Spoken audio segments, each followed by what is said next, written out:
오늘 말씀의 제목은 좋은 소식일까? 왜 이런 제목을 잡았을까? 그래서 구절은 너무 짧습니다. 바예체, 야차가 강하다. 그런 말인데요. 이제 새로운 이제 뭔가를 하기 위해서 떠나는 거죠. 원래 있던 곳에서 떠나는 것. 물론 여기에는 이제 돌아올 수 있고, 떠날 수 있고, 영원히 갈 수 있지만, 이건 그냥 어떤 한 가지 인류를 위해 가지고, 목적을 위해 가지고, 이제 어떤 새로운 변화를 위해서 떠나는 것입니다. 누가 그러냐면, 하몰이 떠났습니다. 아비 쉐켐, 아부 쉐켐이죠. 그래서 아부 쉐켐이니까, 쉐켐의 아버지죠. 아버지 하몰. 여기서 이제 아부 쉐켐이라고 한 거 보니까, 하몰이 떠났다고 하는 것보다 아부 쉐켐이라고 했기 때문에, 아마도 우리가 이제 이 안에 구체적으로 표현하지는 않았지만 세겜도 같이 떠나는 걸로, 세겜도 같이 아버지한테 시켜놓고 자기도 같이 가는 걸로 그렇게 우리가 아마 포함되어 있는 것인 것 같습니다. 다음에 야콥이죠. 야곱을 향해서 레다베르, 자 말하려고 말로 표현하려고 는 그와 함께 이제 뭔가 협상하려고 하는 거죠. 말로 표현하기 위해서. 자기들이 마음에 가진 생각들을, 마음 품었던 것들을 말로 표현하기 위해서, 하물과 세겜이 야곱을 향해 간다라는 것입니다. 떠났다는 것입니다. 자, 이 구절에서 뭘 이야기하려는 것일까? 우리가 이건 이제 일반적으로 이 내용을 이해하기 위해서 우리가 말씀을 읽은 것과 하나님이 이 구절을 통해서 우리한테 무엇을 알려주시려고 하는 것인가? 이제 우리가 어떤 목적을 가지고서 이 말씀을 접할 것인가에 따라서 좀 생각해야 될 부분이 많이 달라지겠죠. 저는 이제 개인적으로 계속해서 말해오고 있지만은 계속 하나님과 어떤 교제를 통해 가지고 하나님에게서 많은 설명을 듣습니다. 근데 하나님의 설명 방법들이 사실은 사람에게 우리가 설명을 듣는 거하고 좀 많이 다르고, 또 하나님이 가르쳐 줄 때는 좀 느닷없다는 그런 표현도 많고, 또 좀 우리가 생각지 못하는 부분으로 설명하실 때가 되게 많습니다. 하나님으로부터 설명을 듣고 또 내가 이해를 했지만은 이걸 말로 표현할 때는 또 다른 문제가 있습니다. 아마 제가 이런 부분이 좀 말로 표현하는 부분들이 좀 약하다는 생각을 하죠. 우리 하나님 이것도 또 적절한 시간이 되어질 때에 그 표현 능력도 하나님이 고쳐주실 거라고 믿습니다. 점점 더 좋게 나타내실 거라고 믿지만은, 제가 생각해 볼 때 현재까지는 하나님한테 제가 배우고 있는 것에 비해서 제 표현하는 것은 좀 많이 처진다고 그렇게 느꼈습니다. 어쨌든 간에 그 하나님이 가르쳐 주실 때도 전부를 다 가르쳐 주시지 않고 다 그만큼만, 우리 광야에서 일용할 양식을 내려주셨는 것처럼 다 그만큼만 주시는 것 같습니다. 그건 저를 위해서이기도 하고 또 모두를 위해서이기도 한 것 같습니다. 왜냐하면 하나님이 저를 지키시는 방법이 뭔가, 또 우리를 지켜주시는 방법이 뭘까 생각해 봅니다. 우리는 이렇게 생각합니다. 저 걱정 없이 하나님이 우리한테 풍성하게 주셨으면 좋겠다 생각합니다. 그죠? 우리한테 풍성하게 주시면 우리 걱정도 하지 않고 편안하게. 근데 오늘 이제 제가 재정을 좀 보다가 무슨 생각이 들었냐면 이런 마음을 주시는 거예요.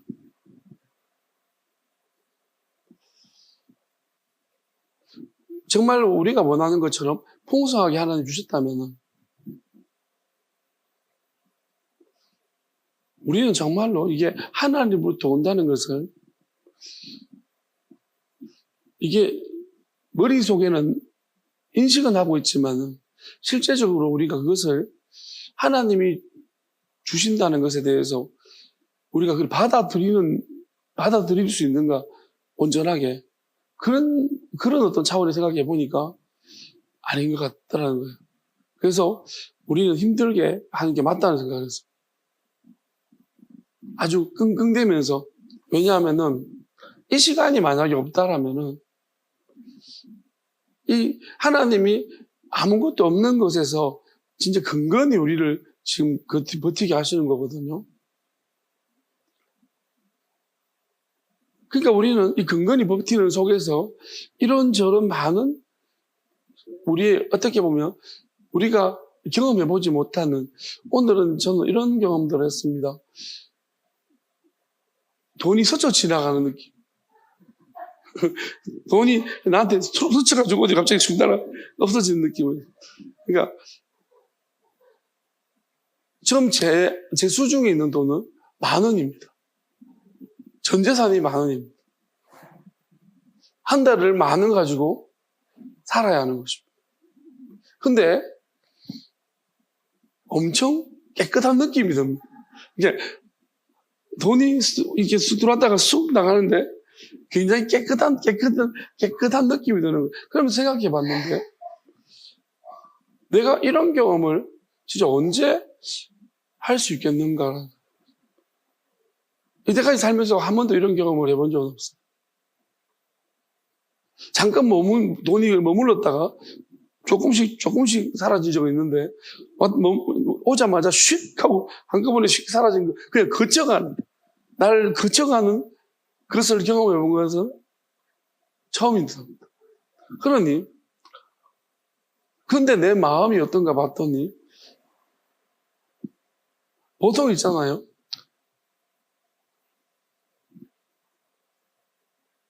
걔들도 소유욕망이라는 게 있어요. 소유욕망이라는 게 있는데 사람도 그렇거든요. 그러니까 사람도 소유에 대한 집착이나 강한 열망들이 있습니다. 근데 내 안에 그런 것이 이제 사라졌구나라는 걸 느꼈어요. 없구나, 소유에 대한 열망이. 왜? 쑥 지나간 오히려 더 기분이 뭔가 깨끗한 느낌이 이건 뭐지? 왜 기분이 깨끗하고 상쾌하지? 그리고 한 달을 어떻게 살까라는 생각이 전혀 걱정이 안 돼. 전혀 생각이 안 나요. 그냥 또 지나가겠지. 또 한 달을 하면 살게 하시겠지. 어떻게든가. 그러니까 참 이런 제 마음을 볼 수 있게 되리라고는, 물론 이때까지 그렇게 내 마음이 그렇다라고 내가 가정하고 살 수는 있습니다. 근데 내가 내 마음을 보기는 어려워요. 그런 경험을 어떤 사람들은 막 살아가지고 늘 마이너스 인생을 사는 사람들은 오히려 이런 생각을 안 하거든요. 나는 빚지는 걸 싫어하는 사람이고 제 신용등급도 지금 상향됐다고 문자가 왔어요. 신용카드에서 당신의 신용등급이 상향되었습니다. 이렇게. 신용 되게 좋거든요. 그러니까 나는 이런 삶을 원하지도 않고 추구하지도 않는 사람. 근데 갑자기 이렇게 슉슉 하는, 그런데 내가 이런 상황에서 내일을 걱정하지 않고 오히려 다른 사람한테 웃으면서 깨끗한 느낌이다라고 말할 수 있는 이런 상태가 되어지고 이런 나를 볼 수 있다는 게, 이거 내가 뭔가 허세가 아니에요. 축구 감독인 최우수 감독이 가훈의 가훈이 허세라고 하던데. 가훈이 허세라고 했어요. 근데 나는 허세도 아닌데, 이런 감정을 내가 경험하다니. 이건 하나님이 주신 이런 상황. 그러니까 이 상황이 안 됐으면 제가 어떤지를 나도 그냥 가정만 할 뿐이겠죠. 그런데 이제는 가정이 아니고 실제가 됐어요. 이 상황이 되었기 때문이죠. 아마 여러분도 마찬가지고. 각자 자기 포지션에서 뭐 비슷한 상황일 거예요. 비슷한 마음을 경험하고. 근데 여러분들도 지금 우리가 웃을 수 있다는 거, 여유가 있다는 거. 괜히 웃는 척 하지 마시고, 웃는 척 하지 마시고. 그러니까 우리가 이렇게 될 수 있다는 것이 이런 상황을 지나오는, 그러니까 이런 상황이 하나님이 안 만들어주셨습니다. 이게 사실 이런 상황이 안 됐으면은 더 좋을 것 같다고 생각하죠, 여러분. 더 좋은 것일까요? 언젠가는 맞닥뜨릴 때가 있을 텐데, 언젠가는 한번. 이것 말고 다른 문제로도. 근데 우리가 가장 우리가 인간이 힘들어하는 영역이에요. 물질이라는 거. 이 영역에서 하나님 어쨌든 간에 참 희한한, 우리는 이제 사실 이 물질뿐만 아니고 관계적인 면, 모든 면에서 지금 이런 상황을 맞닥뜨려 왔습니다. 근데 어떻게든 간에 지금까지 하나님이 어떻게 보실지, 저는 알고 있지만, 하나님이 어떻게 보실지 알고 있지만, 하나님이 보실 때 이런 것 같습니다. 이제, 뭐랄까요? 오늘 약간 그런 마음이 셨어요. 지금까지는 솔직히 말하면 하나님이 가끔씩 주시는 마음들인데, 이걸 자주 주시지도 않아요. 가끔 주는데, 참 저를 사랑하신다는 그런 마음을 자꾸 주십니다. 지금까지는. 근데 오늘은 좀 다른 마음을 주셨습니다. 하나님 오늘은 약간 꼭 이렇게 물을 뜨러 가는데, 물 마시러 가는데 갑자기 내가 너희를 참 사랑한다. 그렇게 하시는 거예요. 처음 너희를 사랑한다는 표현을 하신 것은 처음입니다. 그건 하나님이 우리를 너희를 사랑한다는 것을 사랑하지 않는다는 말은 아닌데요. 제가 볼 때 어느 정도 일정한 궤도로 올라왔기 때문에 하나님이 표현하시는 것 같아요. 즉 하나님의 가르침이라는 게 여러분 속상해하지 마십시오. 저한테도 너를 참 사랑한다는 말씀을 매일마다 해주시는 것은 아니에요. 가끔씩. 근데 제가 생각해보면 매일마다 너를 사랑해, 귀에 피가 나도록 사랑해 닦지 않도록 그렇게 하시면은 하나님은 그렇게 하시지 않아요. 우리 나를 잘하기 때문에. 근데 오늘은 진짜로 너희를 사랑한다는 마음이 싹 들어오는 거예요. 내가 너희를 얼마나 사랑하는지 아니? 근데 좀 약간 나를 사랑한다고 할 때보다 훨씬 더 좋은 거예요. 훨씬 더 좋았습니다. 좋고 감사하다는 생각이 드는 거예요. 그러면서 하나님이 우리를 다루어 가시는 방법은 뭐냐는 것을 좀 생각해 봅니다. 어떻게 하나님은 참 근데 놀랍다는 생각을 가집니다. 왜냐하면 우리의 바람과 여러분의 바람과 하나님이 전혀 맞춰주지 않기 때문에 여러분 우리가 원하는 대로 됐으면요 진작에 망했습니다. 참 장담합니다. 여러분들이 해달라는 대로 하나님 줬으면 우린 진작에 망했습니다. 여기까지도 오지도 못해. 그럼 하나님은 지금 뭐를 초점 맞춰서 하시고 계시겠는가 하는 게 큰 문제인데요. 저는 요즘은 책들을 잘 안 읽어요. 근데 한동안 책을 좀 많이 읽었는데 요즘 책을 잘 안 읽습니다. 하나님하고 직접 배우는 게 훨씬 더 좋은 것 같고. 근데 제가 책을 한 권을 그래도 조금씩 읽어 나간 책이 하나가 있는데 호모 데우스라는 유발 하라리가 쓴 책이에요. 그건 조금씩 읽어요. 근데 왜냐하면 그 한 페이지 한 페이지가 되게 알차요. 그리고 개인적으로 웃긴 일이 있었는데 유발 하라리 책을 제가 이제 가끔씩 조금씩 보는데 그걸 놔뒀는데 어느 날 갑자기 봤는데 유발 하라리 책 앞에다가 있잖아요. 누가 사인을 해놓은 거예요. 내가 안 했는데. 그래서 저는 누가 들어와서 누가 들어갔나? 누가 사인해놨지? 계속 이게 의심이 들어가지고 도대체 이 책을 누가 가져가가 봤지? 이 책을 누가 만든 거야? 누가 사인을 해놓은 거지?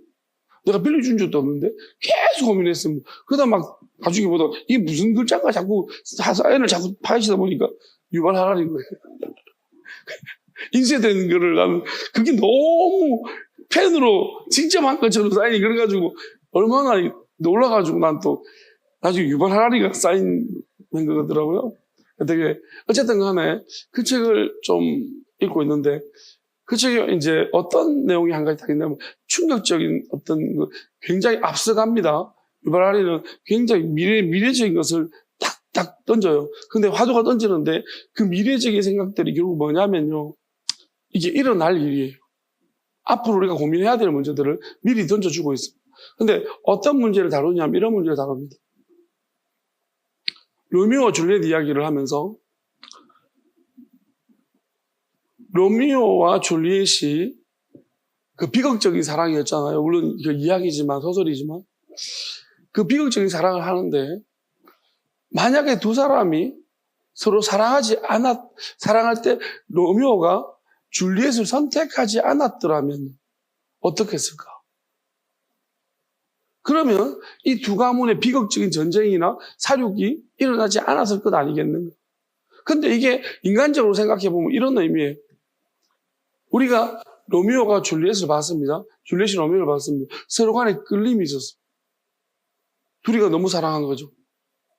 그때는 누구도 못 말려요. 말리면 더 사랑해요. 그죠? 근데 유발하리가 하는 이야기는 이거예요. 요즘 어디까지 뇌과학이 발달되고 있냐면은 실제적으로 어떤 장치까지 나오냐면 우리가 모자, 헬멧 같은 거를 전기 자극을 준 헬멧을 쓰면은 사람이 진정이 되고 생각을 지울 수도 있어요. 집중력 높이는 모자가 있어요. 미국에.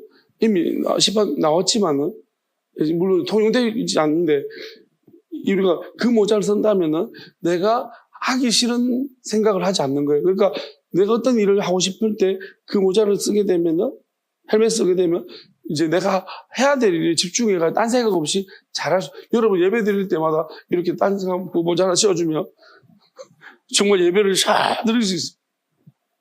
이러면 뭐죠? 그러면 만약에 그들이 우리가 이런 사랑을 하면 안 되는 데 있을 거잖아요. 왜? 두 가문이 원수지간인 걸 알았기 때문에 우리가 서로 사랑하면 안 되는 데 있을 거 아니에요. 그럼 둘 다 헬멧을 하나 씌워놨으면 비극은 일어나지 않았을 거예요. 그렇다는 얘기. 그러면 서로 선택을 하지 않았을 테고 이런 문제를 막을 수 있다라는 것이죠. 그럼 이렇게 생각합니다. 유발하니 뭐라고 말하냐면 인간의 궁극적인 인간의 존재적인 어떤 주체성이라고 말한다면은 인본주의 사회에서는 욕망이라고 말해요. 인간의 욕망. 그러면 욕망을 사라지게 만드는 거예요. 그럼 이게 뭐냐는 거예요. 이게 맞냐는 거예요. 정말 그러면 이게 우리가 이런 장치가 있어가지고 이렇게 했을 때 그들이 서로 간에 사랑하지 않았다. 그럼 이게 인간이 맞냐는 거예요. 욕망을 통제하는 것이. 그럼 내가 반대로 말했더니 예배를 집중하지 못하고 있는데 씌워가지고 예배를 집중을 시켰습니다. 그러면 이게 자기가 맞냐는 거예요. 반대로 말해 좋은 일이지만 이게 맞냐는 거예요. 그런 문제를 던집니다. 의미를 던집니다.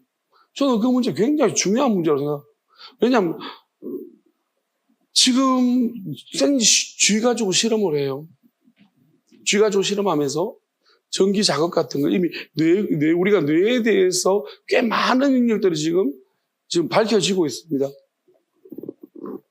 뇌의 어디를 건드리면은 사람이 어떻게 바뀌어지고 쥐부터 시작해서 어떤 식으로 바뀌어지고 통제가 다 된다는 거예요.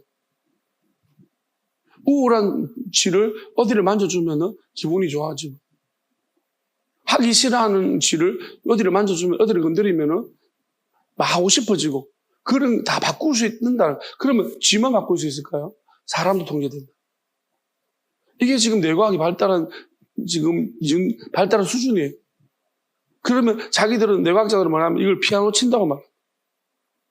자기들이 피아노 치는 따라서 쥐가 그러면 이런 문제들을 보면서 뇌과학자들은 무슨 생각을 하냐? 좀 허무하지 않냐? 인간에 보면서 인간의 뇌는 훨씬 복잡하기 때문에 경이롭기도 하고 한편으로는 허무하기도 하다.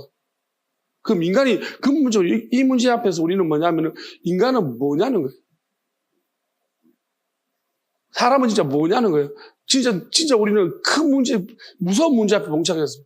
지금 기독교는요, 눈 가리고 아웅하고 있는 거예요. 지금 세상은 지금 무슨 문제를 던지냐면 이 문제를 던지고 있는데 우리는 지금 뭐 하고 있냐면 계속 말씀이라고 그러고 있어요.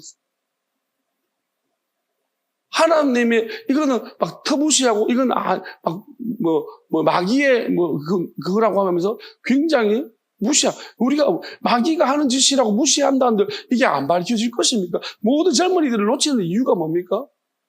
여러분, 방법이 문제가 아니에요. 이런 문제들이에요. 이런 문제들이 지금 세상에서 화두로 던져지고 있는 방국에 교회는 뭐냐면 그런 문제들을 전혀 이야기하지 않고 있다는 거예요. 여러분, 지혜롭고 똑똑하고 이런 문제 다 이미 알아가고 지금 내과학에 많은 사람 관심이 많습니다. 의대지만, 옛날에 의대였지만 지금은 그쪽 편으로 더 몰릴 겁니다. 재밌거든요. 재밌고 놀랍고 신기하거든요. 점점 젊은 층들, 똑똑한 엘리트들이 그걸로 나갈 건데, 그러면 그들은 영혼이 아닙니까? 그들은 어떻게 할 겁니까? 저렇게 화두를 던져버리는데, 이게 궁극적인 되게 무서운 문제 앞에 기독교는 놓여 있습니다. 인간이 뭐냐는 문제 앞에서. 그 신앙도 뭐냐는 거예요. 여러분, 만약에 있잖아요. 헬멧 하나, 우리가 전기 자극을 좀 줘가지고 다 건드려가지고, 신앙심 좋은 사람으로 바꿀 수 있으면, 하실 겁니까? 여러분 할 거예요? 여러분, 나 정말 하나님 섬기고 싶은데 잘 안 되는 거예요. 나한테 전기자극 한번 때려줘요. 여기. 딱 건드리면 그때부터 내가 열심히 하는 거예요. 신앙생활. 자, 그렇게 하실 겁니까? 그렇게 할 수 있어요. 이제 곧 나올 거예요. 곧 그렇게 실현될 것입니다. 이제 그 시대에 왔습니다. 교회는 어떻게 할 겁니까? 반대로도 할 수 있어요. 원하는 대로 할 수 있습니다. 하기 싫은 사람, 나는 이제 갈등 없이 기독교를 적고 싶습니다 하면 여기 좀 해주세요. 딱 하면 기독교에 대한 생각을 아예 지워버릴 수 있어요. 지금 이렇게 할 수 있는 시대까지 왔습니다. 어떻게 하실 겁니까? 이걸 교회에서 받아들이고 세상은 이미 그렇게 할 것입니다. 이미 그 문제 앞에 봉착했고 그렇게 할 거라는 게 뭐냐? 우리는 어떻게 할 것입니까? 저는 이게 굉장히 중요한 문제라고 생각해요. 이 문제를 우리가 회피하고는 앞으로 이 시대 속에서 굉장히 심각한 문제라는 것입니다. 본질적인 게 뭐냐는 거예요. 저는 이렇게 생각합니다. 그래서 우리는 더 중요한 문제를 지금 다뤄야 되고, 지금 이런 문제, 오늘 이 말씀도 결국 그런 일환 중에 하나라고 생각을 합니다. 그럼 근본적으로 인간의 존재가 뭐냐는 것이냐가 문제예요. 그걸 하나님이 지금 계속해서 이 새 말씀을 밝혀주고 계신 겁니다. 저는 그렇게 믿고 있습니다. 왜냐하면 창조부터 다시 건드려야 되는 문제들이에요. 지금 계속 진화가 아니라고 말하는 사람들, 진화를 거부하는 사람들, 이제 이 문제 앞에 어떻게 봉착할 겁니까? 뭐라고 할 겁니까? 여러분, 만약에 기독교에 상처받은 사람 나가서, 이거 나중에 뇌 좀 건드려주세요. 고쳐주세요. 기독교하고 이제 아예 잊어버리도록. 그래서 다른 힘을 빌려가지고 그렇게 만들어버려가지고 다시는 교회를 안 돌아온다면 어떻게 할 것입니까? 그게 무엇입니까? 그럼 인간의 본질이 무엇입니까? 어떻게 말할 것입니까? 그냥 우리가 666 인침받으면 안 된다, 이렇게만 다가갈 것입니까? 그러기에는 본질 문제가 이미 시작점이 잘못 꽂힌 거예요. 우리가 첫 단추를 잘못 깼다는 것입니다. 그렇기 때문에 그것도 지금 어떻게 하지 못하고 맨날 첫날 똑같은 방법입니다. 이단아, 사단아, 계속 그러고 앉았어. 그러면 얼마나 많은 사람들을 실족시키는지 모릅니다. 이단의 사단의 문제가 있던 예전에, 물론 사단이 하는 짓이죠. 그렇지만 그렇게 이야기하기 전에 우리가 해결할 수 있는 성경이 하나님의 뜻이 말씀하고 있는 것을 끝까지 따라가야 된다는.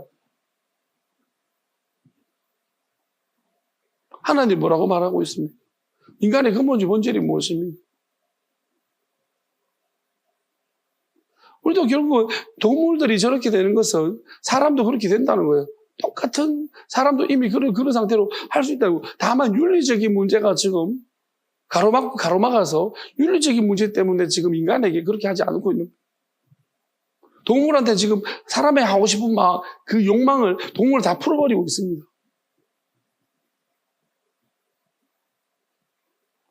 결국은 이것이 윤리적인 문제도 결국은 치료라는 목적으로 인간으로 넘어올 거예요, 분명히. 왜? 분명히 우리가 뇌가 문제가 있까, 파킨슨병 걸린 사람들이나, 우리가 또는 다른 문제가 치매 걸린 사람들이나, 이런 문제들이 발생할 때 결국 이 치료, 세라피라는 방법으로 결국 넘어와서 이것을 분명히 인간에게 적용시킬 겁니다. 그리고 마구잡이로 조정하는, 사람이 사람을 통제할 수 있는, 조정할 수 있는 상태로. 근본적으로 우리 인간이 결론적으로는 진화의 과정을 거쳤기 때문에 역으로 갈 수 있다는 거예요. 이런 상태가 되어버릴 수 있다는 것입니다. 그럼 하나님 말씀하시는 하나님 형상이란 게 뭡니까? 우리는 육체를 두고 말하면 안 되는 거예요. 육체의 본질을 두었기 때문에 이런 문제가 생긴 거예요. 육에. 이 땅의 생명이라든지 그 생명을 육신의 이 땅의 생명의 본질을 두었는 것을 하나님 지금 깨트리시려고. 하나님 아들이 뭐라고 했습니까? 육은 아무것도 아니로되 영이 중요하다고 했습니다.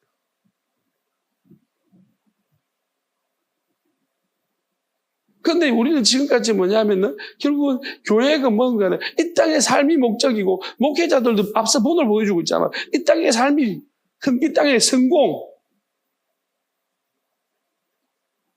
여러분 지금 있잖아요. 신학교가 거의 미단 상태예요. 제가 신학교 갈 때, 입학할 때만 해도 최고의 중위를 신학교 누렸습니다. 저희가 입학할 때 총신이 800명을 뽑았는데요. 2,800명이 왔어요. 지원해서. 엄청난 사람들이 많이 몰렸어요. 그만큼 인기가 높았다는 것입니다. 근데 지금은 거의 있잖아요. 미달 거의 총신이 숫자를 많이 줄였다고 하는데도 미달입니다. 처음으로 미달 났대요. 왜 이런 일이 발생합니까? 그렇게 인기는 없던 목회자의 길이. 먹고 살기 어려워졌다는 것입니다. 큰 교회들이 자꾸 문을 닫기 시작하고 작아지고 있고 교회가 성장이 안 되고 있다는 것입니다. 교회가 성장이 안 된다는 건 결국 목회자들의 길이 점점 먹고 사는 문제가 힘들어졌다는 것입니다. 인기가, 그리고 목회자들이 투자 많은 사람도 많은 거예요. 그러니까 힘든 길을 안 가려고. 그리고 목회자의 길을 가다가 있잖아요. 안 가게 되면 어떻게 되는 줄 압니까? 세상 쓸모없는 사람이에요. 신학을 공부하다가 있잖아요. 멈추면 세상 할 일이 없어요.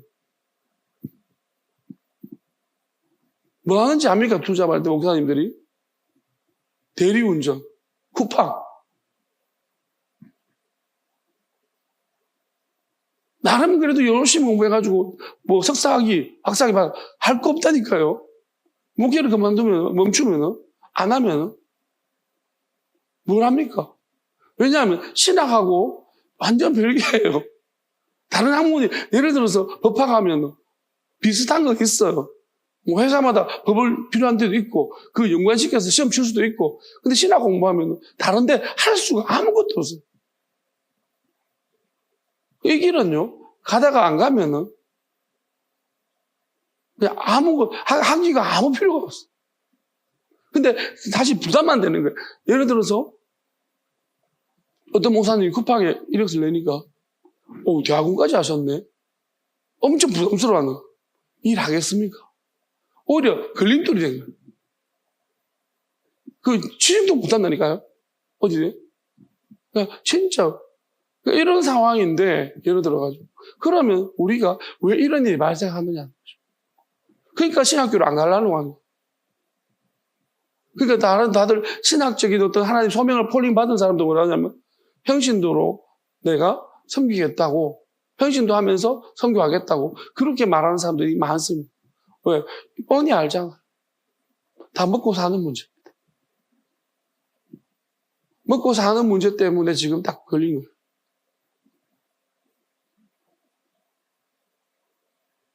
여러분, 근데 우리가 어떻게 보면 이런 것 같아요. 제가 또 문제만 던져놓고 해결을 안 하고 또 지나가려고 했네. 본질적인 문제가 뭐냐? 인간의 본질이 뭐냐? 하나님이 형상대로 있다는 것은 하나님은 영이시죠. 그래서 우리가 그 영의 형상을 우리가 하나님한테 줬다는 거죠. 영이란 것은 영원한 형상이에요. 근데 하나님이 정령축월이라고 한 것은 그래서 영과 진리라고 했습니다. 우리가 그 하나님의 영이 있다는 것을 믿는 사람, 하나님의 아들의 영을 받았고 성령을 받았습니다. 먼저는 구약에서는 성령을 받은 거예요. 성령을 받았기 때문에 하나님의 아들이 오시는 것을 기다렸습니다. 그래서 그들이 구약의 성령을 받았다는 가장 큰 증거는 뭐냐면 하나님의 아들이 오셨을 때 그것을 알아보느냐 알아보지 못하느냐. 그래서 선지자들이 뭡니까? 하나님의 아들은 이렇다라고 이런 모습이 이럴 거라고 묘사를 자꾸 해놨습니다. 그러면 내가 성령을 받았기 때문에 성령이 주시는 지혜 가지고서 하나님의 말씀을 선지자들이 글들을 읽어볼 때 하나님의 아들의 모습을 보면서 나는 내가 하나님의 아들을 모르지만 어떻게 생겼는지 모르고 어떤지 모르지만 하나님의 아들을 봤을 때 내가 알아본다면 나는 내 안에 내가 받은 성령은 맞습니다. 근데 하나님의 아들을 몰라봤습니다. 그러면 나는 내 안에 있는 성령이 그 역할을 하지 못하도록 내 속에 어떻게 보면은 내 안에 다른 존재가 들어와서 나를 장악해버렸다는 거예요. 성령의 지혜를 우등하게 가려버렸다는 것이죠. 빛을 가려버린다는 것이죠. 그래서 하나님의 아들이 온 것을 알아보지 못하는 거예요. 그럼 내가 성령을 받았고 하나님의 아들의 영도 받았어. 그럼 무엇이 남았습니까? 부활하신 보혜사 성령을 또 받아야 되는 것이고, 그리고 다시 오실 하나님 아버지의 영을 받아야 돼요. 그러면 결국 내가 성령을 받고 아들의 영을 받았다는 것은 내가 보혜사 성령을 받기 위한 것이고 또 아버지의 영을 받기 위한 것입니다. 그래야지만 내가 하나님을 온전히 알게 되어지는 지혜가 있고 이 모든 하나님이 창조하신 근본적인 이유를 내가 알게 되어진다는 거죠. 근데 대부분의 사람들은 뭐냐면은 성령 받았으면 끝난 것이 이게 뭔지를 모른다는 거예요. 성령이 뭔지도 모르고 하나님의 아들의 영이 뭔지도 모르고 다시 부활하신 보혜사 성령이 뭔지도 모르고 그리고 아버지 영이 그러니까 영과 진리라는 게 뭐냐면 우리의 근본적인 것은 하나님이 영원하다고 해서 영원하심을 우리가 따라가야 되는데 근데 영원한 것이 문제가 아니라 영원한 생명의 부활로 영원한 심판의 부활로 가 있어요. 지옥 간다. 정령죽으리라는 지옥을 말합니다. 인간이 뭐냐면은 정령죽으리라는 것으로 이미 딱 픽스가 되어버렸어요. 그 죽는다는 것이 우리가 육적인 죽음을 이야기하는 게 아니라 육적인 죽음 이후에도 하나님은 또 다른 하나님의 방법들이 분명히 하나님이 그들을 그 영들을 건지시키기 위한 분명한 하나님이 일을 하실 것입니다.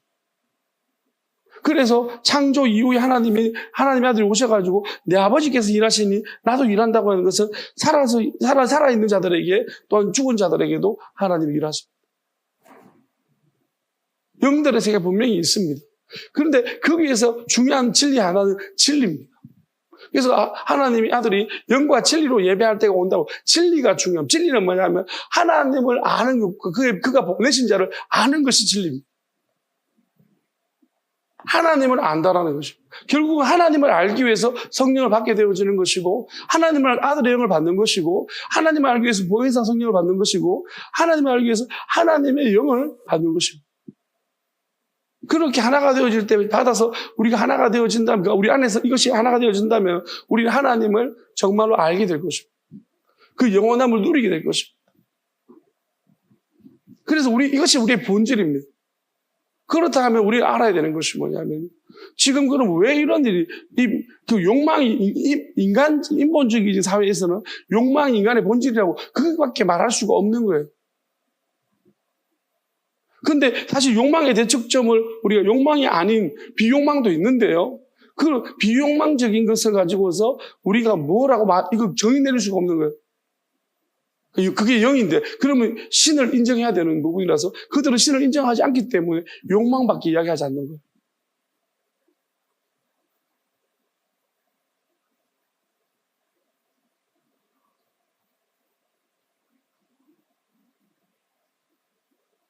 그러니까 우리가 근본적으로는 결국 욕망이라는 것은요, 막입니다. 욕심은 막입니다.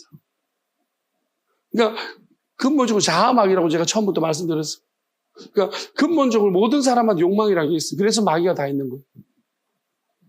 난 우리 아이들 날 때부터, 우리가 동물들도 보면 태어날 때부터 소유 욕망이 있습니다. 사람도 마찬가지, 똑같습니다.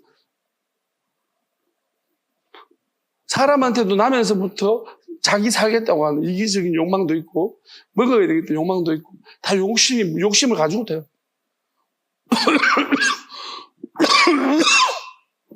어쩌면 욥이 나는 내 생일을 저주했다고 했습니다. 태어난 날을. 여러분, 왜 욥이 생일을 저주했을까요?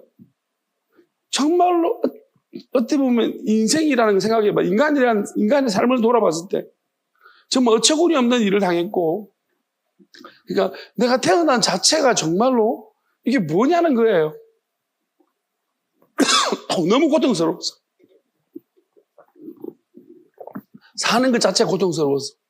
자기 생일을 저주한 거예요. 하나님의 아들이 유다 보고 뭐라고 했습니까? 태어나지 않았으면 더 좋을 뻔했다 했습니다.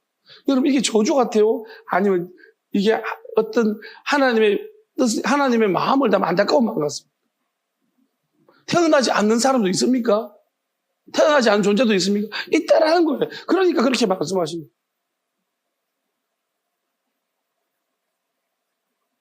태어났기 때문에 유다에게 이런 문제가 생겨난 거예요. 유다가 나지 않았으면 이런 문제가 생기지 않았을 거라는 것입니다. 낫다라는 게 뭡니까? 우리가 빅뱅 이론을 보게 되어지면 천문학에서 그렇게 말합니다. 빅뱅이 된 거는 138억 년 전. 여러분, 빅뱅. 그게 뭐냐면 빅뱅이 터져가지고 결국 이제 보여지는 세계가 열린 거예요. 보여지는 세상이 만들어진 거예요. 그러면 이제 과학자들은 무슨 말하고 있냐면 그 빅뱅 이전에 뭔가가 있었을 거예요. 그럼 그 전과 빅뱅과는 빅뱅 이후에와는 다른 세상인가? 하면 그렇게 말하고 있습니다. 서로 연결이 될 수 없는가? 서로 만날 수 없는가? 우리가 확인할 수 없는가? 빛은 결국 계속 이제 그 전에 빛은 쏘기 때문에 우리가 보게 되는데 138억 년 전과 또 우리 관측되어졌기 때문에 그게 끝이라는. 근데 그 전에 그럼 뭐 없었는가라는 거예요. 그게 궁금한 거예요. 근데 그 전에서 만약에 빛을 내보낸다 하더라도 우리는 그걸 알 수가 없다라고 얘기합니다. 왜냐하면 보여지는 세상, 그 빅뱅에서부터 이제 우리가 이 세상이 보여지는 세상이 창조되어 있기 때문에. 그러니까 보이지 않는 곳에서부터 나오는 것을 우리는 도저히 그게 하나 단절시켜버린 거예요. 그러니까 이게 어렵지만은 우리가 생각해보면 이런 이야기들이 세상의 전문학적 이런 얘기들이 결국 성경이 하나님 말씀과 똑같아요.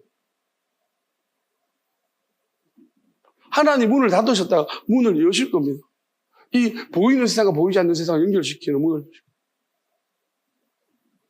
하나님이 여시는 거예요. 하나님을 알 수 없도록 딱 막아놨다는 거예요. 가끔씩 하나님이 특별한 사람들에게 하나님의 영을 보내서 개별적으로 알려주시기도 하십니다.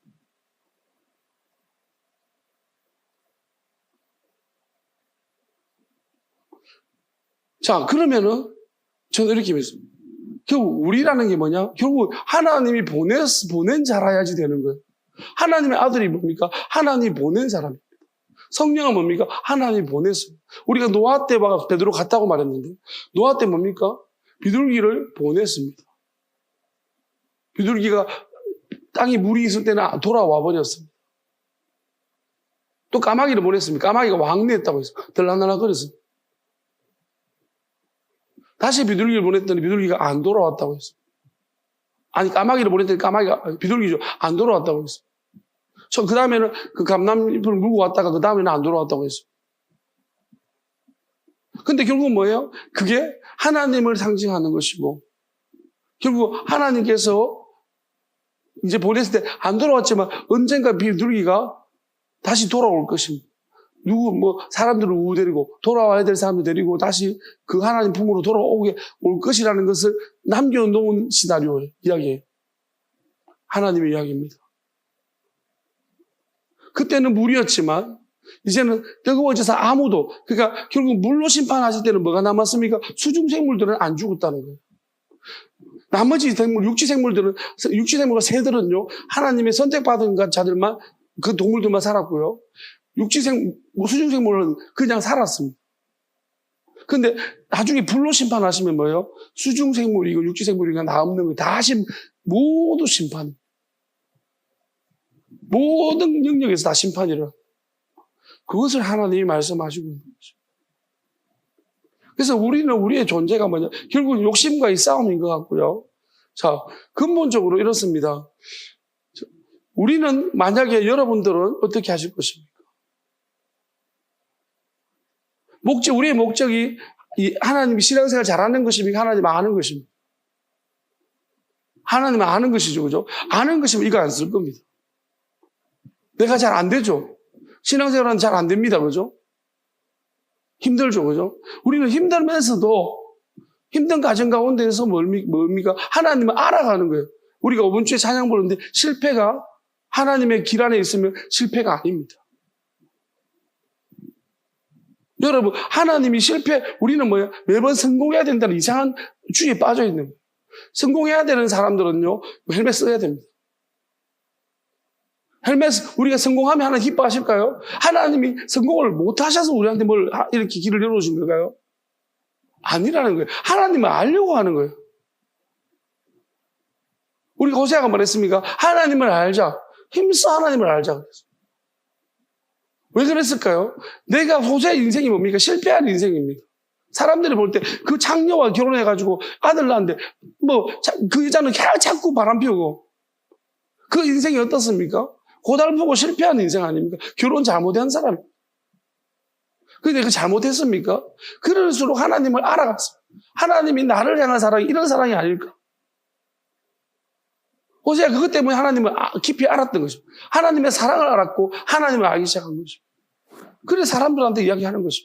내 인생은 비록 짜부러졌고 실패했지만은 내가 여기서 실패한 것이 아니고 가장 큰 것을 얻었는데 나는 하나님을 만약에 여러분들이 그거 바꿀 수 있겠습니까? 호세아처럼 살고 네가 하나님을 알 거냐? 아니면 다른 사람처럼 똑똑한 여자 만나가지고 잘 사는 경건한 여자 만나가지고 훌륭하게 살아가지고 칭송받는 삶을 건강한 가정을 이루어가지고 성공한 모든 사람 앞에 칭송받는 그런 삶을 살 것이냐? 그래서 그렇게 살고 하나님을 네가 모르는 그 삶을 네가 살 것이냐 생각해봐. 만약에 여러분에게 요구한다면 제안한다면 여러분 어떻게 해요? 어려운 문제입니다. 이거는 말은 쉽게 하나님을 알 것입니다. 근데 그렇게 살라 그러면 그건 되게 어려운 시험. 여러분 욥 같은 인생, 여러분 욥의 마지막은 되고 싶지만 그 부분만 빼고 되고 싶죠, 그죠? 딱 좀 우리가 편집할 수 있으면 싹 잘라가지고 그건 빼고 이제 붙여가지고, 그죠? 우리 대부분 다 원하잖아요. 근데 가장 중요한 거는 그 시절. 욥기의 대부분이 뭐예요? 딱 욥의 앞과 전은 요만큼밖에 없어요. 우리가 추정할 뿐이에요.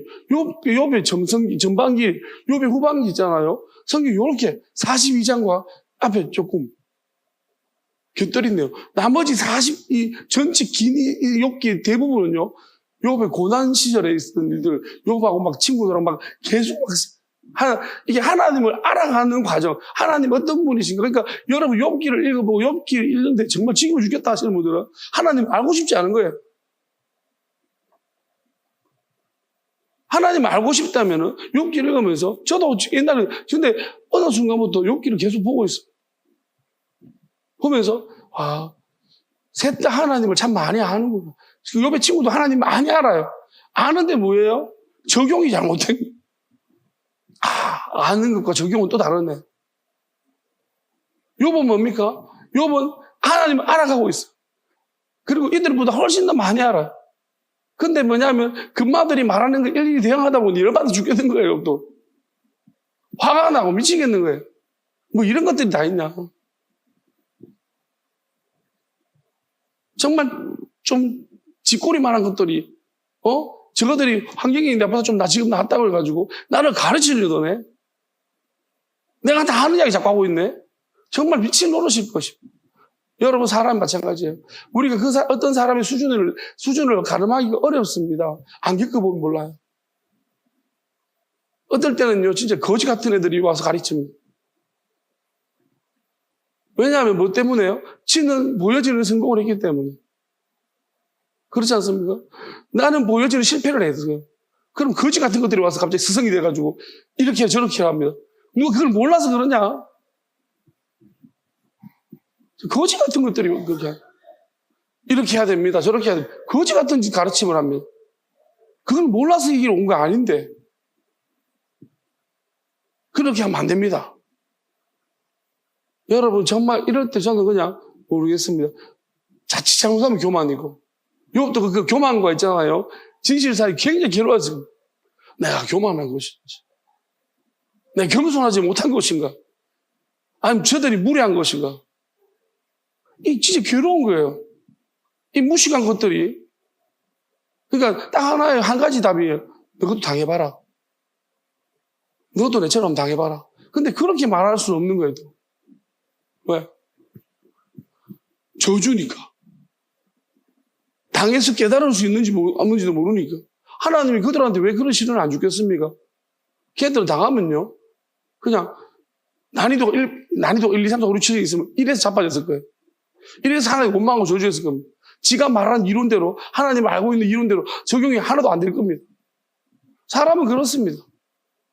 내가 고통을 당해봐야지 그거 안 당하면 몰라요. 억울한 거? 여러분 세상에 억울한 일이 억울하다고 계속 주장했는 사람들 때문에 밝혀진 거지. 더 억울한 사람 많습니다. 억울한데도 불구하고 가만히 있어서 억울한지 모르고 죽은 사람 진짜 많습니다. 정말 억울해서 그런 사람들입니다. 하나님이 밝혀주시면 밝혀지는 것이고 성경 속에도 억울한 사람 많을 겁니다. 많은 사람들이 억울한 사람 별로 관심이 없습니다. 성공한 사람들 관심이 있지. 간정 있잖아요. 억울한 사람들의 간정 여러분 들어보면 짜증날 것입니다. 저런 걸 왜 아직까지 결말이 안 나타난 사람의 간정 들어본 적 있습니까? 여러분 새롭게 하셔서 그 TV에서 프로에서 찌질한 삶을 살고 있는 분이 와서 간증하는 거 들어본 적 있습니까? 나 없습니다. 찌질할 때는 안 부르고요. 일단 해결되고 나면 부릅니다. 해결은 돼야 되는 거예요. 맞잖아요, 그죠?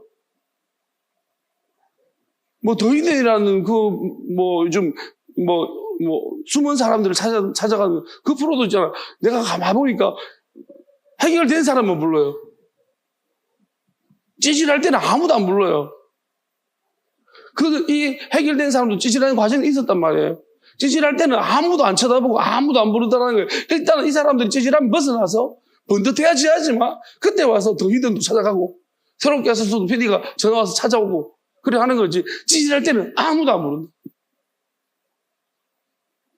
사람들이 그렇다는 결국은 뭡니까? 인간들의 욕망을 충족시켜 주는 거예요. 하나님이 보는 관점 다릅니다. 하나님은 어느 때 하나님 해결해 줄 수도 있고 안 해결해 줄 수 있어요. 만약에 우리 찌질한 대로 계속 살 수도 있습니다. 세례요한은 어떻습니까? 그냥 찌질하게 죽었습니다. 그렇다고 요한의 삶을 우리가 논할 때 물론 하나님의 아들하고 들어오지 못했던 것은 요한의 큰 잘못이죠. 그렇지만 그의 삶 자체가 하나님의 아들이 여자가 낳은 자 중에 가장 큰 자라고까지 말했습니다. 그 하나님 안에 안 들어오고 버틴 힘은 가장 컸다라는 거예요. 하나님 안에 들어왔으면 더 좋아할 뻔했습니다.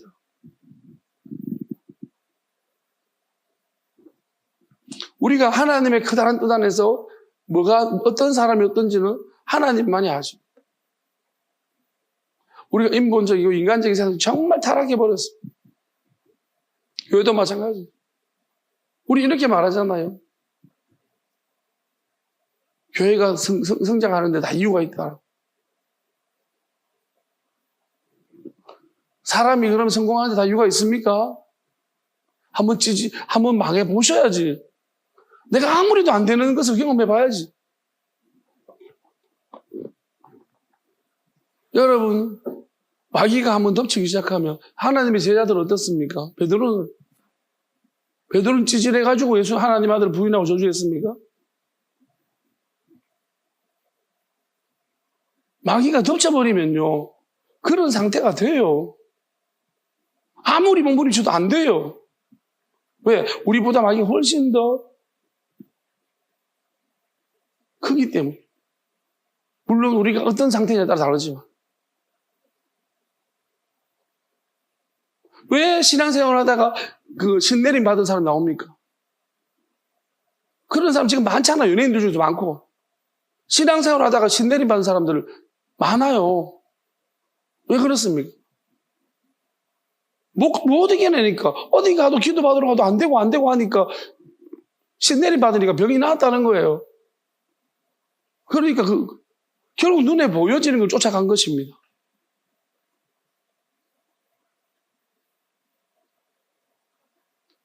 여러분, 다니엘 같은 신앙을 미리 가졌으면은, 저는 이렇게, 난 죽어도, 간단한 문제면 어떻게 보면.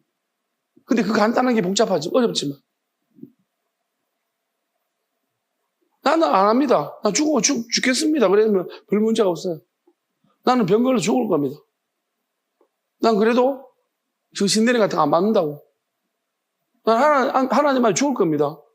그렇게 만약에 선택했으면요, 이겼을 거예요. 근데 그렇게 하지 않기 때문에. 대부분 살려고 하니까 죽는 거예요. 그게 영적으로 죽어버린 거예요. 하나님을 알면서, 만약에 몰라가지고 그러면은 하나님 또 기회를 주시겠지만, 아니면 나면서부터 그런 집안에 자랐기 때문에 그렇다면 하나님 기회를 줄 것입니다. 그렇지만, 하나님 알면서 내가 살려고 있잖아요. 그러기를 선택하면 영원히 죽을 겁니다. 마귀는 안 놔줄 것입니다. 덮쳐서. 여러분, 우리가 진짜 간단한 문제들이에요. 왜? 죽으면 죽으리라 그랬지, 에스더가. 죽으면 죽으리라.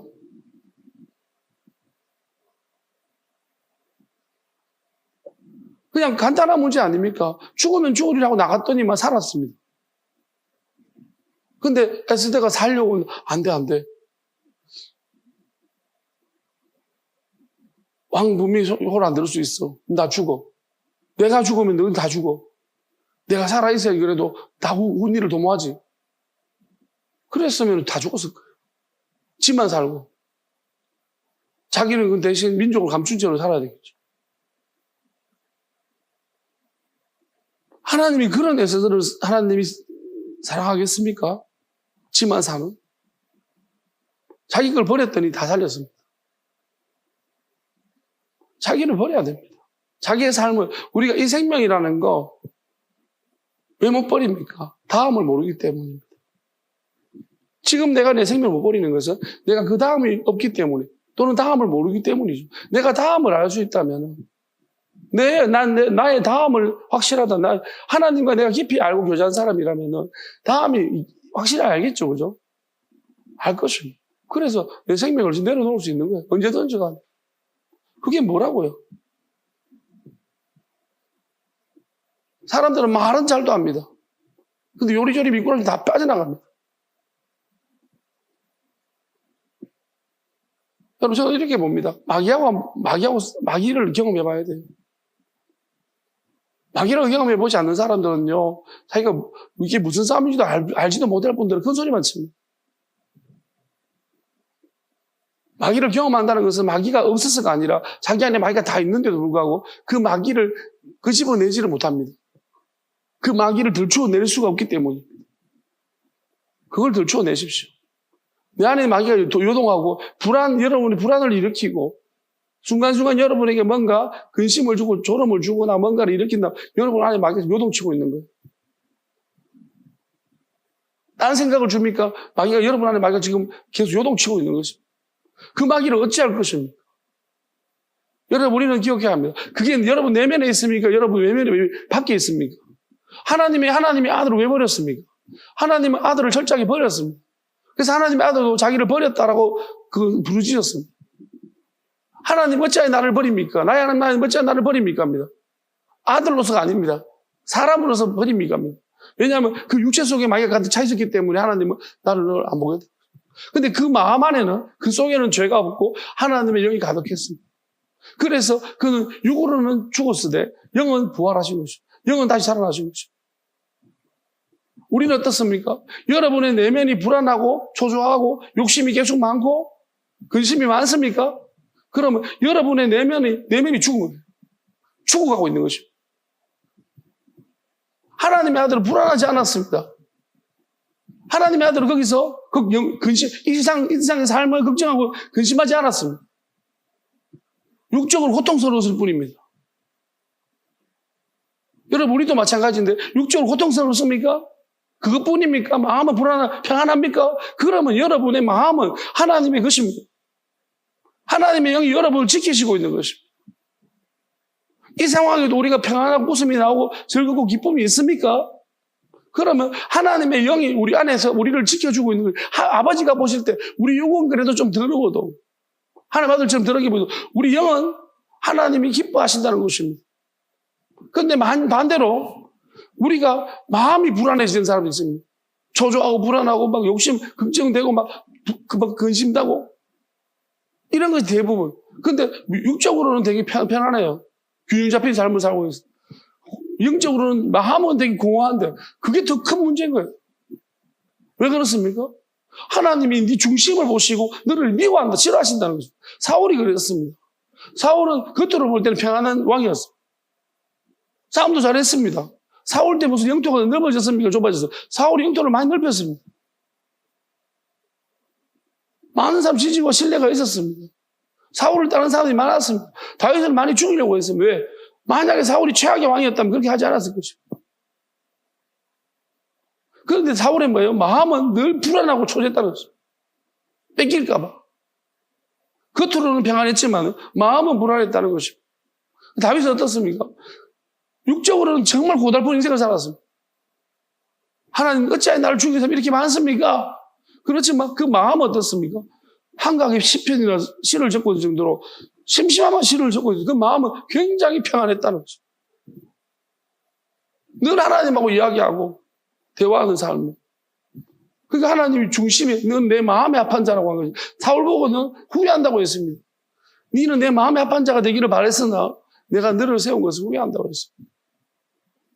여러분 생각해 봅시다. 라헬에게 난 2명의 아들입니다. 라헬에게 난 어떻게 보면 요셉과 베냐민이 있습니다. 베냐민은 어떻게 보면 라헬이 생명을 바꾸면서 낳은 아이입니다. 레아는 어떻습니까? 유다를 낳을 때 드디어 연합했다라고 했습니다. 그러면 하나님은 뭐 레아에서 낳은 유다와 라헬에서 낳은 베냐민 이렇게 볼 수 있습니다. 그런데 어떻게 보면은 레위가 연합이죠. 유다는 하나님이 호를 준다고 했습니다. 연합할 때. 찬송하는 거, 찬송하는 거. 자, 그러면 어쨌든 유다에게서 하나님이 그 영적인 계보를 이어가려고 했습니다. 그러면 라헬은 베냐민도 하나님이 염두에 두고 있었다는 것입니다. 근데 이 베냐민 어떻습니까? 그러니까 결국은 뭐냐면 어떤 길을 선택하는가 우리한테 달려 있습니다. 하나님이 생명을 주셨고 하나님 형상을 주셨고 우리에게 자유의지를 주셨다는 것입니다. 여러분 우리가 앞으로 선택할 때 나는 신앙생활을 좀 반드시 잘해야겠다고 생각하면서 여러분들이 그러한 방법들을 씁니다. 그게 하나님이 보실 때 기뻐하시겠습니까? 저는 오히려 몸부림치는 시간, 기도하기 싫어서 그런 것입니다. 하나님을 알아가고 내가 실패하는 것, 내가 잘못된 것도 하나 회개하는 시간을 가지는 것, 내가 실패했기 때문에 회개가 있습니다. 내가 잘못했기 때문에 죄인이 된 것입니다. 하나님의 아들은 죄인으로 부르러 왔다고 했습니다. 내가 죄인인 것이 부끄러운 게 아니고 회개하지 않은 것이 부끄러운 거예요. 근본적으로 누가 부끄럽냐면은 죄인인지 모르고 조금만 하나님의 말씀에 순종했다고 의인이 돼가지고 사람들 정죄하는 그 사람이 가장 부끄러운 사람. 네가 그 사람의 상황처럼 되고 하나님이 너에게 그런 명령을 시켰다면 너는 하겠느냐는 것입니다. 네가 예레미야가 될 수 있느냐는 것입니다. 여러분, 예레미야는 민족의 멸망을 예고했습니다. 지금 우리나라 같으면 어떻습니까? 여러분 일본 좋아해 그러면 여러분 공인이었고요. 만약에 많은 사람이 아는 공인이었다면 여러분 나 일본 되게 좋아해 그러면 여러분은 바로 그날 매장. 여러분 유명한 뭐 인기 연예인이라 할지라도 일본 좋아한다고 여러분 올리면 바로 손아섭 선수가 3일절 날 서시 집에 갔다가 그 인스타 올렸다가 3일절 몰랐는데 사람들이 막 욕해가지고 인스타를 접었다잖아요. 자기는 몰랐대요. 3일째 그냥 스시집 가가지고 오늘 스시집에서 맛있게 먹었습니다 하고 사진 찍어 올렸는데 야, 네가 정신 있는 놈이냐면서 막 욕먹어가지고 이 보세요. 우리나라에서 조금만 일본 편 들면 너는 매국노의 친일파에 막 생난리 죽창 들고 옵니다. 자, 근데 예레미야한테 이스라엘 멸망을 자, 하나님 멸망의 소식이 있잖아요. 너가 하나님이 우리를 결국 바벨론의 멸망 항복해라. 왕부터 시작해서. 여러분, 이게 좋은 소식일까요? 나쁜 소식? 너가 바벨론한테 항복해라. 좋은 소식, 나쁜 소식입니다. 우리 이 땅을 사는 인간의 모습으로 생각해보면, 인간적인 모습으로 생각하면 나쁜 소식입니다. 근데 하나님께서 하나님의 관점에서 바라보면 하나님이 살리시려고 항복해라. 그리고 바벨론 왕 느부갓네살이 그렇게 나쁜 사람이 아니라는 거예요. 우리가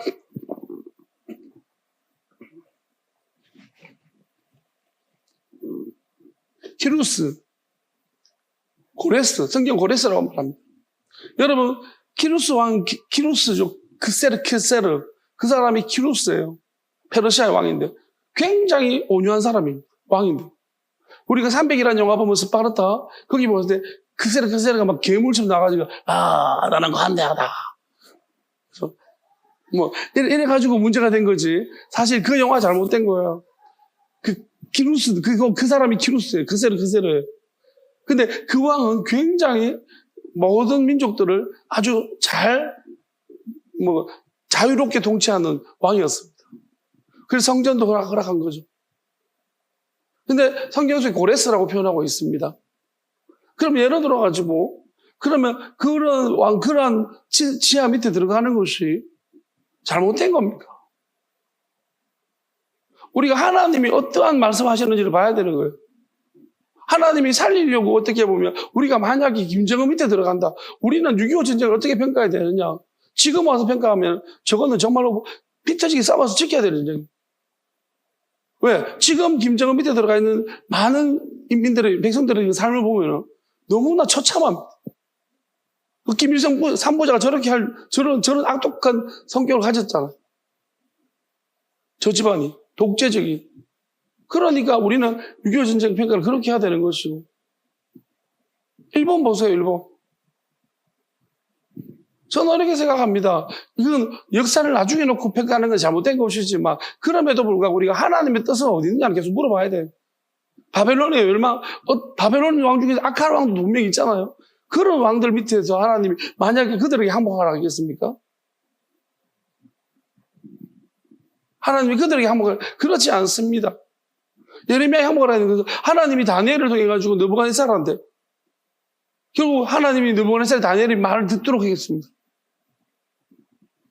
하나님 느부갓네살을 엄청나게 높여주려고 했습니다. 그런데 결국 아들이 벨레살이 망쳤습니다.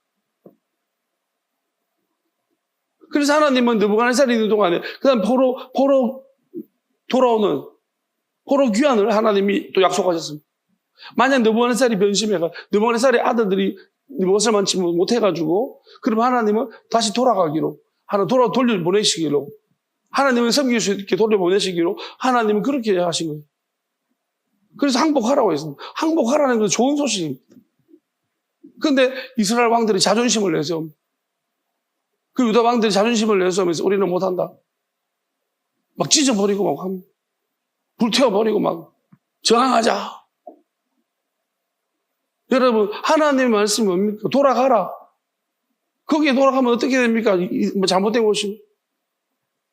여러분, 하나님의 말씀이 여러분이 가지고 있는 일반 옆에 사람들이 뭐라고 말하는 듣지 마십시오.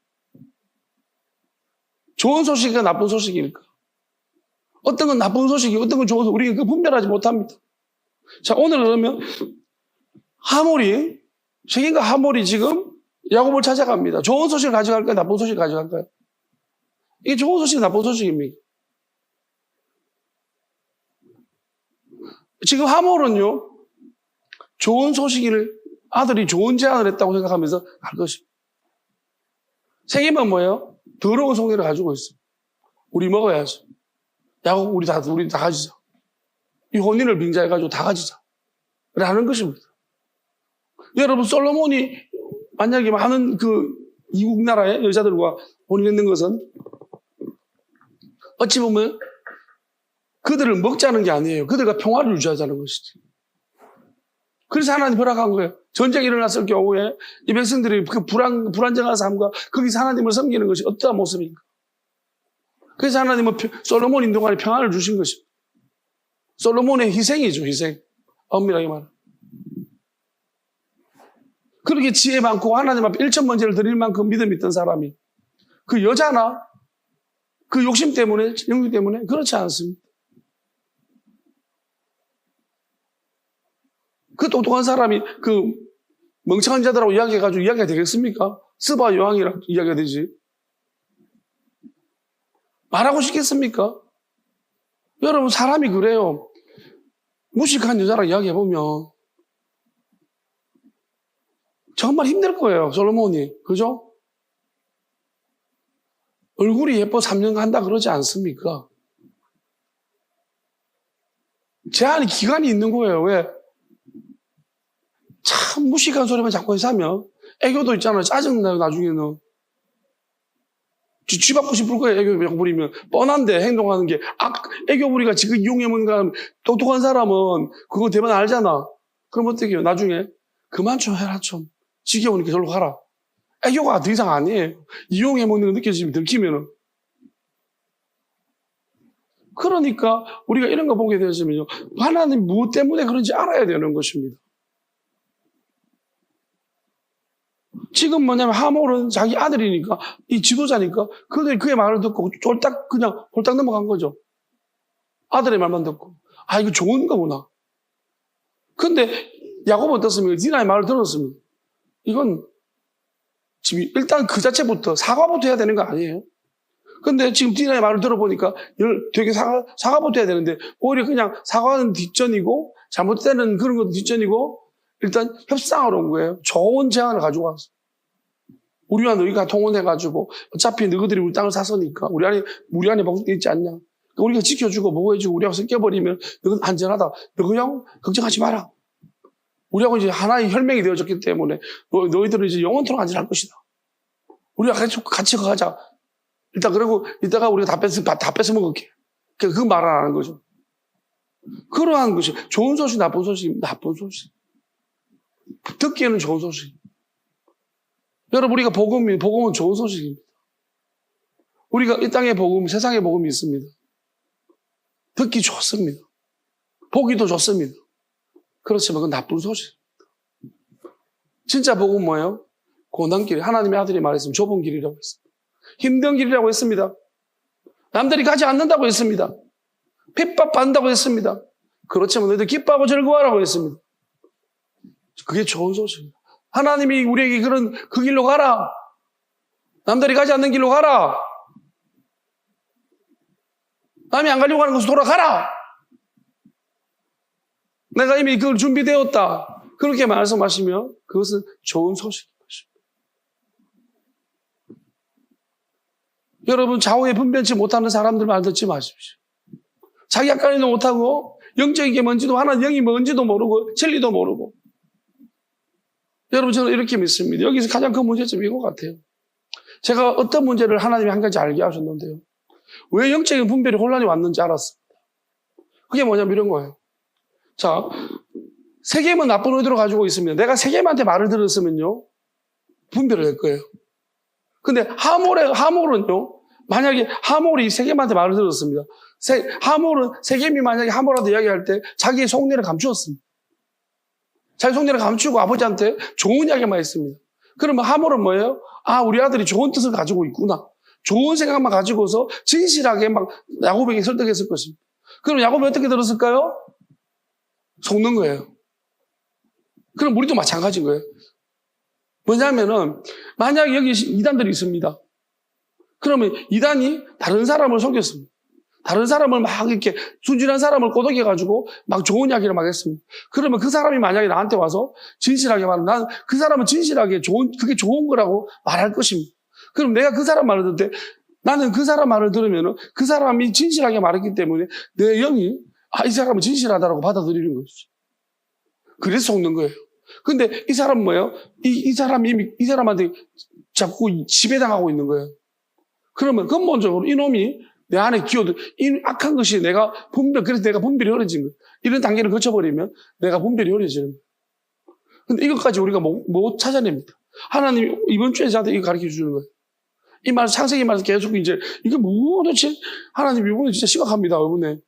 이게 뭡니까, 이게.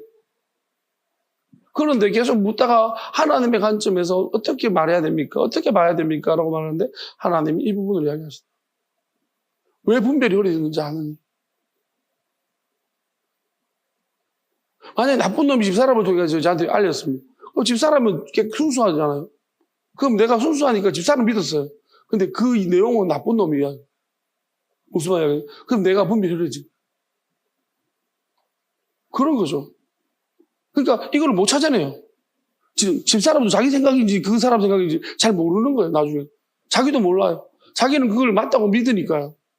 우리가 지금까지 마찬가지. 우리가 지금까지 기존의 교회에서 배웠던 것들. 우리 순수한 마음으로 배웠습니다. 맞죠? 맞는 것도 있고 틀린 것도 있습니다. 그러면 그것을 가지고서 우리는 뭐예요? 나는 믿기 때문에 그래야 된다라고 믿으면서 이야기합니다. 그럼 나는 뭐예요? 이 사람이 내가 영적인 분별력이 있다면 내가 들으면서 맞는데? 그걸 받아들였습니다. 근데 아닌 거예요. 그 마귀가 그걸 가지고 맞고 틀린 걸 가지고 속여버리는 거죠. 나를 계속 지배하고 영적으로 지배하고 이용할 것입니다. 이런 문제들이 생길 수 있다라는 것입니다. 그래서 오늘 이 말씀 보면서 좋은 소식이 나쁜 소식. 여러분, 이거는 결국은 이렇게 생각합니다. 야곱이 결론적으로 형 에서와의 하나됨을 거부했기 때문에 또 만약에 야곱이 이렇게 말할 수 있어서 진실하게 말했더라면 형 에서가 그렇게 늘 때 형님 내가 베델에가 사람이 서운한 것이 있습니다. 왜냐하면 에서는 하나님이라고 말할 때 굉장히 잘 그걸 들어줬거든요. 하나님이 어쨌든 저때 에서는 굉장히 잘 받아들였단 말입니다. 그러니까 형 내가 하나님 서운했는데 베델에 먼저 가서 하나님한테 소원 갚고 그 다음 병 따라가면 안 되겠습니까? 형님 우리 부모님한테 가야 되지 않겠습니까? 함께. 그렇게 했더라면은 아마도 에서는 그렇게 하자고 했었을 것입니다. 지금 동생 보는 것만 너무 좋은데 별로 바라는 것도 없는 사람인 것 같아요. 근데 자기를 죽이려는 줄 오해하고 계속 적대심을 가지고 있었어요. 그러니까 결국 에서를 피했다가 더 큰 봉변을 당한 거죠. 세겜이 이게 돈 주고 샀고 거래를 했기 때문에 그들은 우리를 지켜줄 것이고 만약에 세겜 민족 함께 있으면 에서가 형이 함부로 나를 못할 것이다. 적이 누군지는 모르는 거예요. 여러분 우리도 지금 마찬가지일 겁니다. 내한테 지금 나를 영적으로 망하게 만들며 지옥 끌고 가고 있는 여러분 옆에 있는 사람이 우리는 아군인 줄 어쩌면 나를 내 영혼을 망치고 있는데 영적인 문제 속의 내용을 망치고 있는 자이고 육적인 문제를 부하게 할 수 있습니다. 여러분 이것이 똑같이 갈 수가 없어요. 같이 갈 수 있지만 아닐 수도 있는 거예요. 육적으로 나를 힘들게 하지만 영적으로 내 영혼을 강성하게 만드는 사람도 있습니다. 그러니까 어느 것을 선택하느냐의 문제겠죠. 선택이 어렵습니까? 나중에 헬멧 하나 쓰시면 됩니다. 그럼 망할 것입니다. 그게 인침받는 거예요. 여러분 우리는 힘들다는 거 포기하지 마십시오. 우리가 힘들어도 가야 되고 고통도 가야 됩니다. 안 가면 누구만 손해? 사람이 안 가면 니만 손해. 힘들다고 도망가면 니만 손해. 자기만 손해. 가장 큰 손해볼 것이. 힘들어도 가야 됩니다. 맞는 길을 가야 됩니다. 어려워. 가겠습니까? 저도 한번 선동해 보도록 하겠습니다. 갈 것입니까? 대답도 안 하네. 딴 데 가려고? 가겠습니까? 뭔데 나는 세게 하는데 네가 내보다 들어온다 지금. 내가 가겠습니까? 하면 가야! 이렇게는 못할 망정. 네가 내보다 들어온네 뭐. 자, 억지로 안 합니다. 가든지 말든지 여러분 알아서 하십시오. 다만 나는 갈 것입니다. 힘들어도 가겠습니다. 그게 우리가 가다가 쓰러져도 배웁니다. 하나님의 길은요 다 배웁니다. 무조건 남는 것이 있습니다. 저는 그 찬양 남는 게 있더라. 그거 하여튼 그 찬양이 되게 처음에 제목이 마음에 안 들었는데 지나가리라, 모든 게 지나가리라. 그 제목 진짜 마음에. 그건 제가 볼 때 성경적이 아니에요. 하나 영적인 게 아니에요. 근데 거기서 마지막 그 가사 안에 보면은 결국은 남는 게 있더라. 그게 진짜 딱 와닿는 거예요. 이거 맞다, 성경적이다. 남는 게 있다. 하나님의 길은 가다가 자빠지고 쓰러지고 어떻게 둘러매쳐도 남는 게 있습니다. 배웁니다. 그래서 하나님 만 가지 경우를 가지고 있어요. 우리가 틀린 게 있죠. 하나님의 길 안에 있는 게 중요한데 우리 여기서 틀렸죠, 그죠? 틀려도 배웁니다. 하나님은 또 다른 경우의 수를 가지고 있기 때문에. 그래서 하나님이 어느 시점 지나면 넌 틀린 게 없으라고 말했던 것이 하나님은 만 가지 우리가 어떤 길을 선택하든 간에 거기에 대한 경우의 수를 가지고 계시기 때문에 틀린 게 없다라고 말했어요. 다만 있잖아요. 이런 건 있습니다. 생명을 잃어버리고 얻는 사람이 있고 생명을 잃지 않고 얻는 사람도 있고 생명을 잃었다가 다시 얻으면서 그 생명도 얻으면서 얻는 사람도 있습니다. 이 차이입니다. 그리고 영원히 모든 걸 잃어버리는 사람도 있다는 것입니다. 이 차이가 있을 것입니다. 그래서 우리는 하나님의 뜻 안에 길 안에는 있어야 합니다. 하나님의 큰 뜻 안에는 있으셔야 합니다. 하나님을 알아야 된다. 여러분이 항상 다시 생각해야 하는 것은 난 하나님을 알려고 하느냐 아니면은 하나님이 시키는 대로 하고 있느냐는 거예요. 여러분 다른 거예요. 하나님을 알려고 사랑하는 것은 아는 것입니다. 하나님을 알려고 해야지 여러분들은 하나님이 길 안에 있는 것입니다. 여러분 하나님을 사랑하려면 알아야 됩니다. 모르고 사랑하는 것은 사랑이 아닙니다. 찬양합시다.